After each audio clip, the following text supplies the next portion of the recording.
കേരള ശാസ്ത്ര സാങ്കേതിക പരിസ്ഥിതി കൗൺസിലിൻ്റെ ആഭിമുഖ്യത്തിലുള്ള റിസർച്ച് ആൻഡ് ഡെവലപ്മെൻറ്റ് സമ്മിറ്റിൽ പങ്കെടുക്കാൻ കഴിഞ്ഞതിലുള്ള സന്തോഷം ആദ്യമേ തന്നെ രേഖപ്പെടുത്തട്ടെ. ശാസ്ത്ര മുന്നേറ്റങ്ങളുടെ കാര്യത്തിൽ രാജ്യത്തിനാകെ മാതൃകയാവുന്ന പല മുന്നേറ്റങ്ങളും കാഴ്ചവെച്ച സംസ്ഥാനമാണ് നമ്മുടെ. അതുകൊണ്ട് തന്നെ ഈ റിസർച്ച് ഡെവലപ്മെൻറ്റ് സമ്മിറ്റിനെ രാജ്യം പ്രതീക്ഷയോടെയാണ് ഉറ്റുനോക്കുന്നത്. അതുകൊണ്ട് തന്നെ നിങ്ങളിൽ വലിയ ഉത്തരവാദിത്വം അർപ്പിക്കൽ കൂടിയാണ് ഈ സമ്മിറ്റ്. അതിനൊത്തുയരാൻ ഇവിടെ നടക്കുന്ന ചർച്ചകൾക്ക് സാധിക്കുമെന്നാണ് പ്രതീക്ഷിക്കുന്നത്. കേവലമായ ശാസ്ത്ര ചർച്ചകൾ എന്നതിനപ്പുറം ശാസ്ത്രത്തിൻ്റെ ഗുണഫലങ്ങൾ എപ്രകാരം സാധാരണക്കാർക്ക് അനുഭവവേദ്യമാക്കാം, ആ തരത്തിലുള്ള ചർച്ചകളാണ് ഉണ്ടാവേണ്ടത്. ഇവിടെ പ്രസ്താവിച്ചതുപോലെ കേരള ശാസ്ത്ര പുരസ്കാരം ശാസ്ത്രജ്ഞനും ISRO മുൻ ചെയർമാനുമായിരുന്ന ശ്രീ S. സോമനാഥന് ഈ ചടങ്ങിൽ സമർപ്പിക്കുകയാണ്.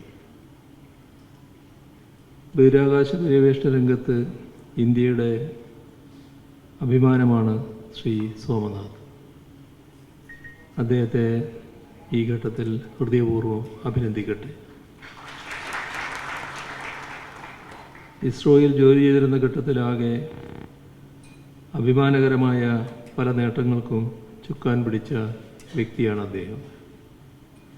ചന്ദ്രൻ്റെ ദക്ഷിണ ധ്രുവത്തിൽ ചന്ദ്രയാൻ 3 സോഫ്റ്റ് ലാൻഡിംഗ് നടത്തിയതുൾപ്പെടെയുള്ള സുപ്രധാന ദൗത്യങ്ങൾക്ക് അദ്ദേഹം നേതൃത്വം നൽകിയ കാര്യം നമ്മുടെ രാഷ്ട്രം നന്ദിയോടെ എന്നും ഓർമ്മിക്കും. 1985 ശ്രീ സോമനാഥ് ISROയിൽ ചേർന്നത്. നാടിനാകെ പ്രയോജനകരമാവും വിധം തൻ്റെ സർവീസ് കാലം പ്രയോജനപ്പെടുത്താൻ അദ്ദേഹത്തിന് സാധിച്ചു. വഹിച്ച ഓരോ പദവിയിലും സ്വന്തം വ്യക്തിമുദ്ര ചാർത്താൻ അദ്ദേഹത്തിന് കഴിഞ്ഞു. എല്ലാ അർത്ഥത്തിലും ആ സർവീസ് ജീവിതം ശ്ലാഘനീയമാണ്. ആസ്ട്രോനോട്ടിക്കൽ സൊസൈറ്റി ഓഫ് ഇന്ത്യയുടെ സ്പേസ് ഗോൾഡ് മെഡൽ നേടിയ അദ്ദേഹം ചെയർമാനായിരുന്ന കാലയളവിലാണ് ചന്ദ്രയാൻ 3, ആദിത്യ L1, ഗഗൻയാൻ ഇവയെല്ലാം വികസിപ്പിക്കുന്ന പ്രക്രിയ സാഫല്യത്തിലെത്തിയത്.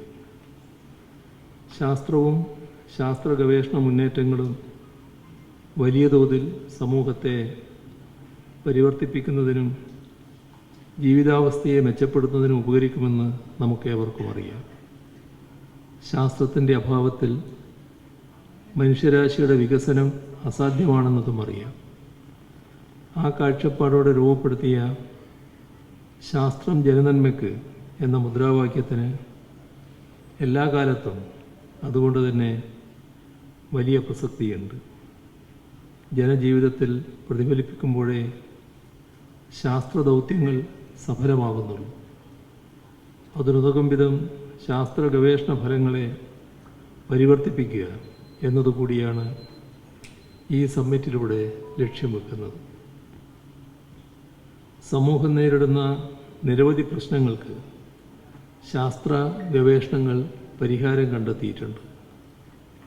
ഹരിത വിപ്ലവം, സോളാർ അടങ്ങുന്ന പുനരുപയോഗ ഊർജം, പോളിയോ വാക്സിൻ, ORS, മഹാമാരികൾക്കുള്ള വാക്സിൻ, മംഗൾയാൻ, അങ്ങനെ നിരവധി ഗവേഷണ കണ്ടെത്തലുകൾ ജനജീവിതത്തിന് പ്രയോജനപ്പെട്ടിട്ടുണ്ട്. അവയിൽ ചിലതിനൊക്കെ നമ്മുടെ രാജ്യവും കേരളവും കാര്യമായ സംഭാവന നൽകിയിട്ടുമുണ്ട്. കേരളത്തിന് കഴിഞ്ഞ പതിറ്റാണ്ടിൽ നിരവധി വെല്ലുവിളികളാണ് നേരിടേണ്ടി വന്നത്. പ്രളയം, COVID-19, നിപ്പ, ഉരുൾപൊട്ടൽ, ഇതെല്ലാം അതിൽ ഉൾപ്പെടും. ആ ഘട്ടങ്ങളിലൊക്കെ ശാസ്ത്രത്തിൻ്റെ കൂടി സഹായത്തോടെയാണ് നമ്മൾ പ്രശ്നങ്ങൾക്ക് പരിഹാരം തേടിയത്. സഹായകമായ നിലയിൽ ശാസ്ത്രം ഉണ്ടായതുകൊണ്ടുകൂടിയാണ് ഇവയൊക്കെ അതിജീവിക്കാൻ നമുക്ക് കഴിഞ്ഞത്.